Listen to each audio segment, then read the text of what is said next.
It's June 28th here in Seoul, and I'm Kim Dami. We begin with these stories making the headlines at this hour, starting with torrential downpours in southern parts of the country.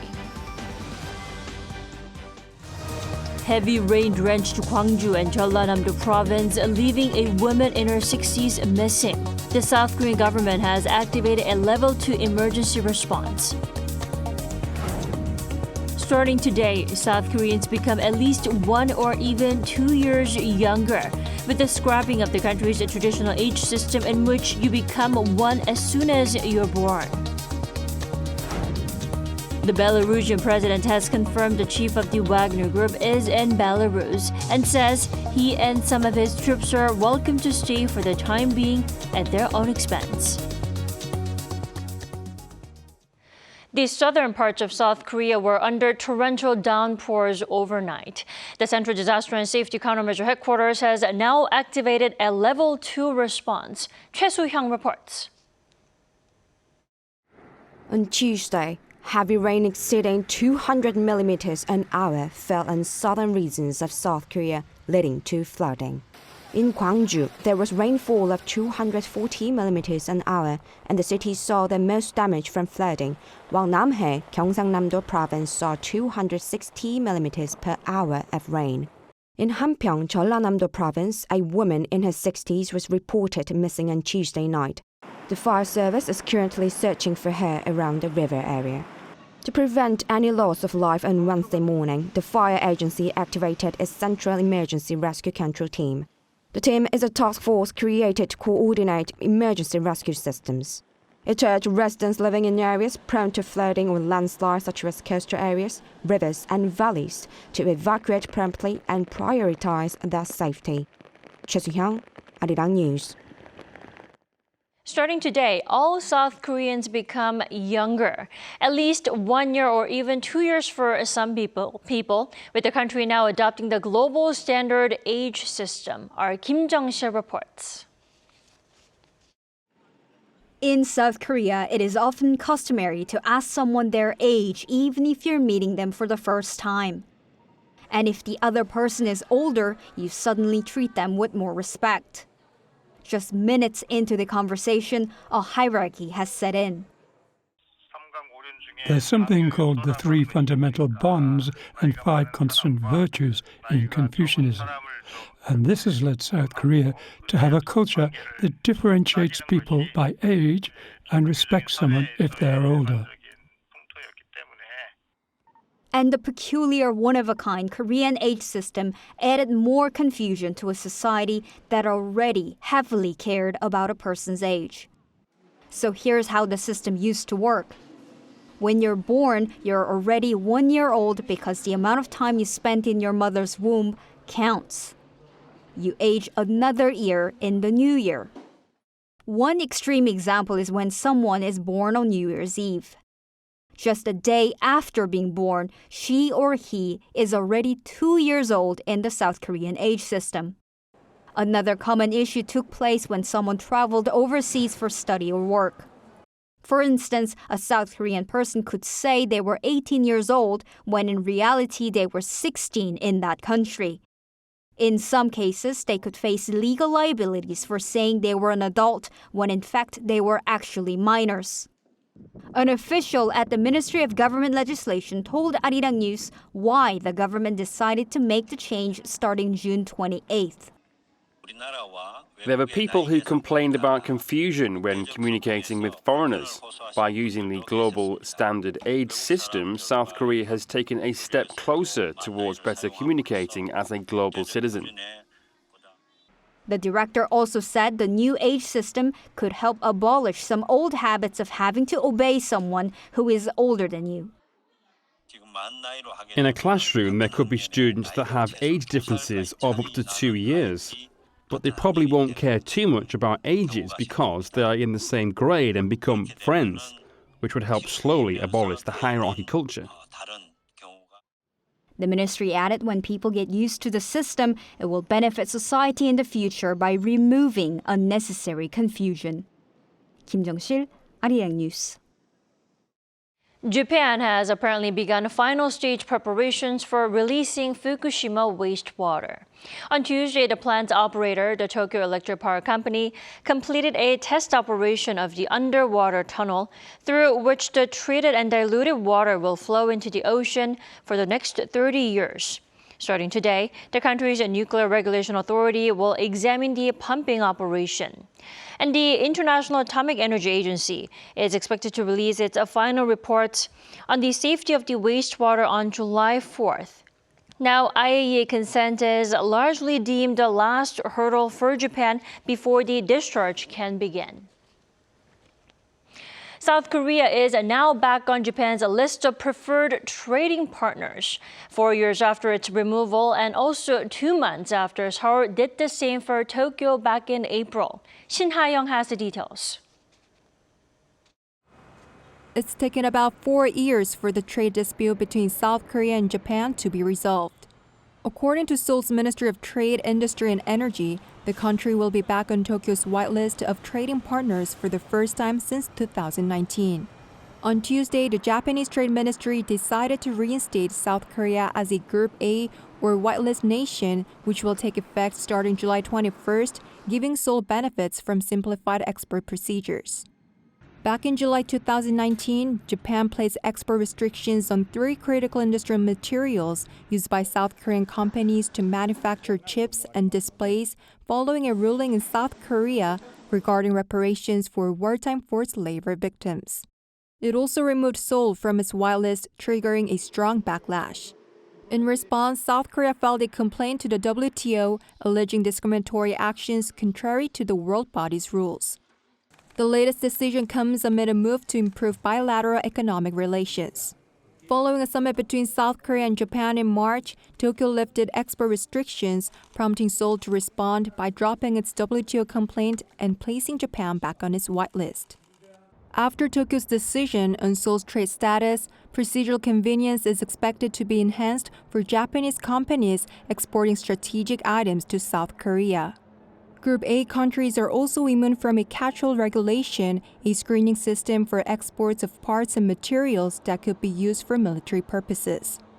Seoul's Trade Ministry welcomed the move, saying that trust between the two countries in export controls has been completely recovered. It also added that it will cooperate with Tokyo on other bilateral and multilateral export control issues. Meanwhile, South Korean companies anticipate a positive impact on supply chain stability, particularly in the chip industry. They also expect the resolution of uncertainty in the economic relationship between Seoul and Tokyo, leading to an expansion of exchanges between the two countries. On the other hand, some expect that restoration to the whitelist will have little or no significant impact on the industry, as the country had already diversified its supply chains in response to Japan's export restrictions. Shin Ha-young, Arirang News.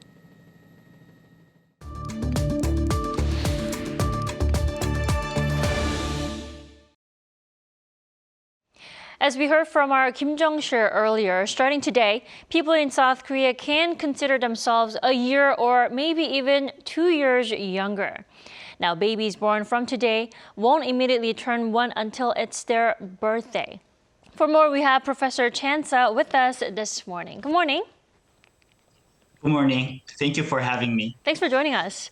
First off, why is age or counting age considered so important in South Korean society and among South Koreans? I think it is inherited in our Korean culture. It is deeply rooted and embedded in our Korean language. So we have different vocabularies that we can use for senior members and for junior members. So the first thing that even kids ask to each other is their age. And based on this age hierarchy, anyone whose age is younger or older becomes oppa, 누나, 언니, 동생. And even the so-called MZ generation is also not very free from this culture.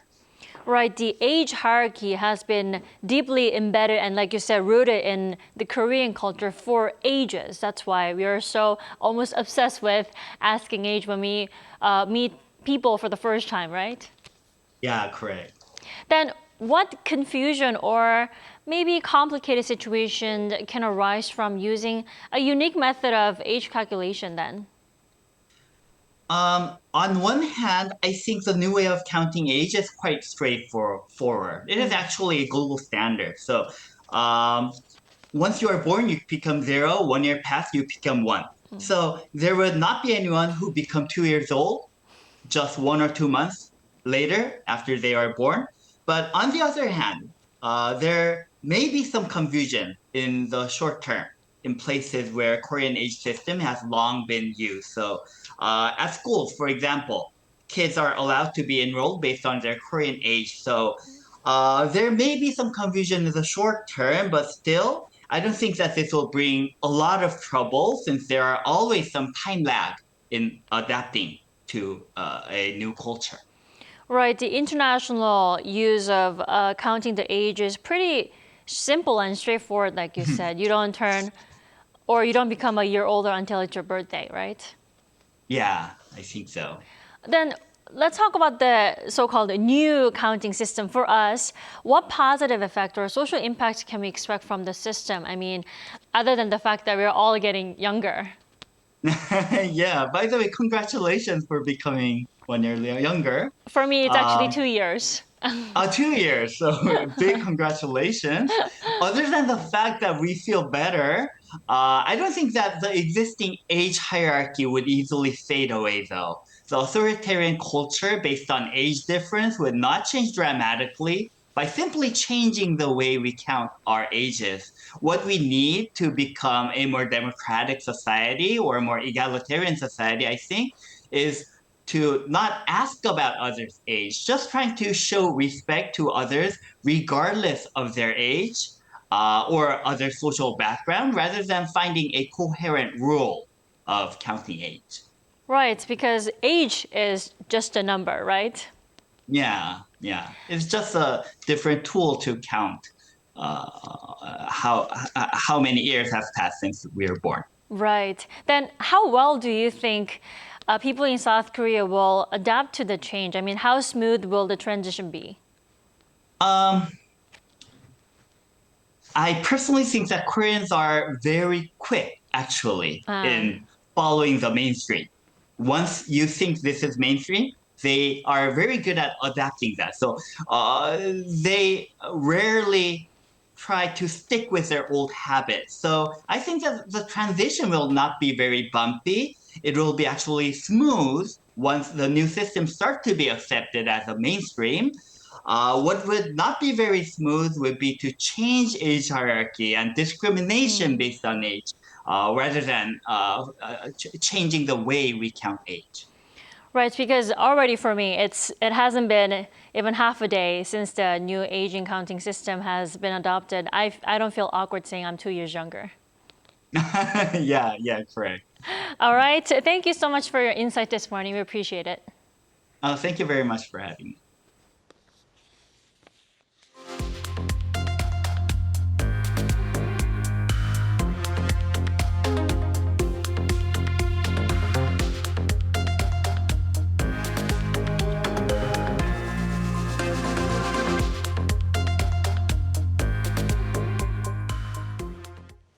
Two South Korean nationals were shot in Mexico on Monday local time and are in critical condition.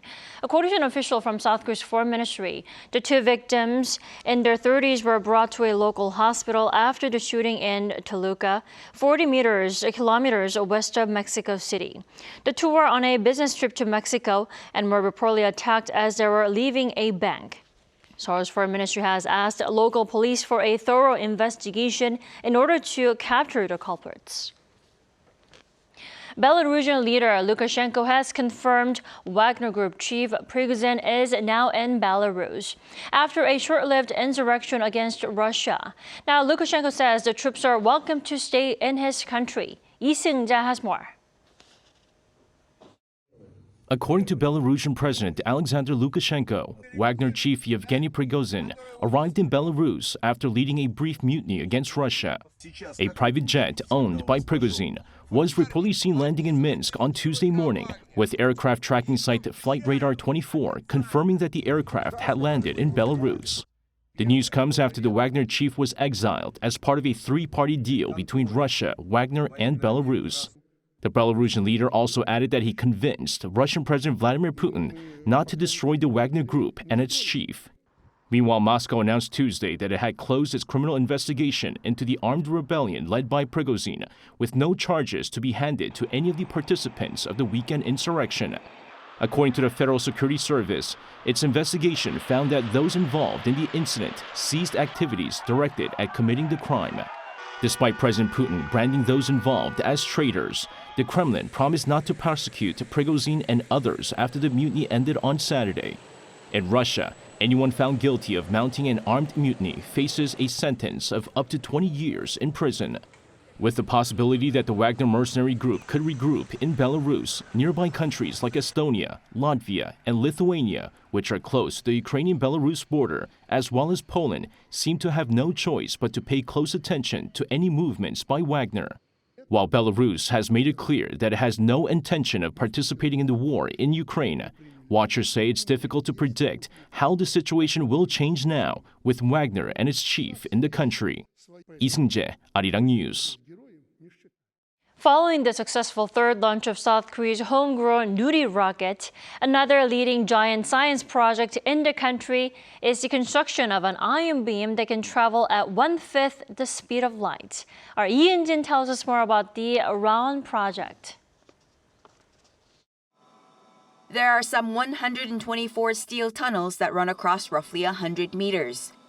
This is the scene of the South Korean-made heavy ion accelerator, RAON. With a government budget of 1.5 trillion won, that's roughly $1.14 billion, this 12-year ion accelerator project was built to produce a variety of stable and rare isotope beams. Testing for this homegrown heavy ion accelerator involves an argon beam passing through the acceleration zones of the tunnels. In May of this year, the project's team of researchers from the Institute of Basic Science successfully completed the test, where the argon beam passed through all of the acceleration tunnels. Each tunnel adds energy to the argon beam, and by the 124th tunnel, the beam was shown to reach a speed that's 19% of the speed of light. We first need very cold, cryogenic systems, to be followed by various high-frequency systems. This means that the overall integrated control system is fully operational. The research team said that of the 124 tunnels, they found around 10 to be malfunctioning, and that they hope to improve the overall performance of the tunnels in the future. This also involves securing the stability and extending the operating time of the tunnels before activating them in actual further research. Following the successful beam test through a low-energy acceleration system, the research team hopes to complete the development for high-energy acceleration testing in the coming years. The next phase is expected to increase the speed of the beam to close to half the speed of light. The primary goal of this project is to create rare elements to unveil the secrets of stars from formation to evolution. But in addition, cooperation between researchers is expected to help develop existing materials like the rare isotopes that treat cancer, or create new materials that could be used to treat spent nuclear fuel. Lee In-jin, Arirang News.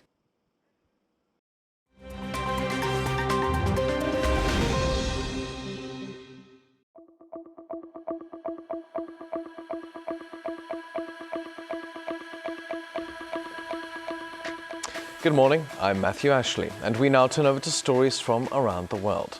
We begin in Ukraine, where 4 people have been killed and over 40 wounded in the eastern city of Kramatorsk, following a Russian missile strike that hit a restaurant.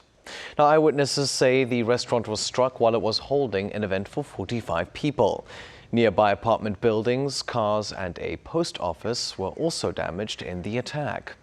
The attack has been condemned by the United States, with a White House spokesperson calling it a part of Russia's brutal strikes against the people of Ukraine. Now, the missile strike comes amid ongoing accusations that Russia is targeting civilians. Kramatorsk has been hit multiple times by Russia, including a strike on its railway station in April 2022, which killed 63 people. Now, air quality warnings are being sounded in parts of Canada and the United States Midwest due to heavy smoke from Canadian wildfires. Cities including Chicago and Milwaukee as well as regions in Michigan and Ontario registered air quality index levels above 200 on the 500-point scale. Now, anything above 200 is considered very unhealthy. Chicago on Tuesday even ranked worst in the world for air quality, albeit briefly. Children, the elderly, and those with breathing difficulties have been urged to reduce time spent outdoors. Canada says it is having its worst wildfire season on record, with almost 3,000 wildfires already this season and almost 500 still burning. Smoke has spread through much of North America and has even reached parts of Europe. Now, a painting of a possible ancient ancestor to pizza has been discovered in Pompeii. Archaeologists said on Tuesday they uncovered a 2,000-year-old fresco during digs this year next to a bakery in the ancient Roman city. The painting appears to show a round flatbread on a silver tray alongside various fruits. The discovery was made about 23 kilometers from Naples, which is considered the birthplace of Italian pizza. But although the picture bears a remarkable likeness to the modern dish, it doesn't technically qualify as a pizza because it lacks some of the necessary ingredients, including mozzarella and tomatoes. And finally, a painting by Austrian artist Gustav Klimt has been sold for $108 million, breaking the record for the most expensive artwork ever auctioned in Europe. The piece, called Dame mit Fächer, was sold on Tuesday after a 10-minute bidding war at an auction hosted by Sotheby's in London. It's the last piece that Klimt painted before his death in 1918. The previous European auction record was set in 2010, when an Alberto Giacometti sculpture was sold for $104 million.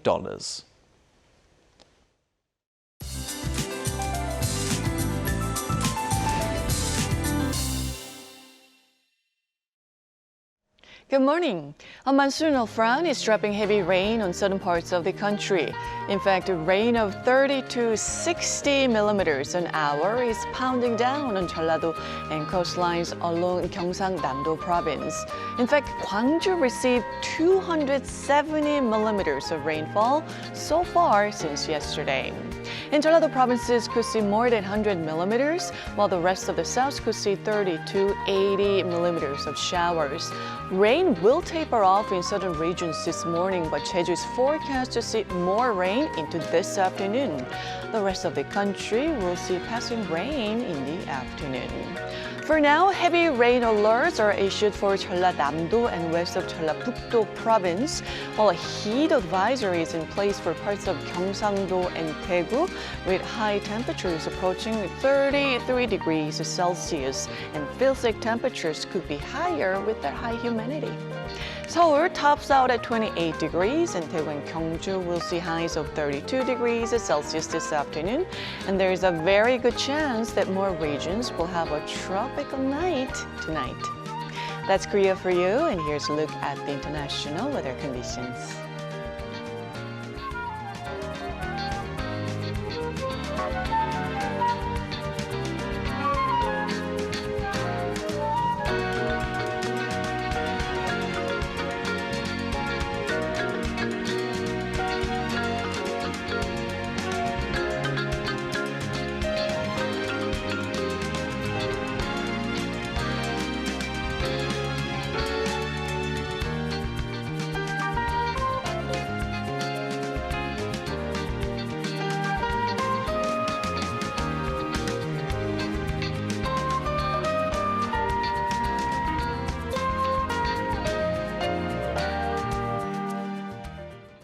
We thank you for watching New Day at Arirang. We'll be back tomorrow at 9 a.m. Korea time.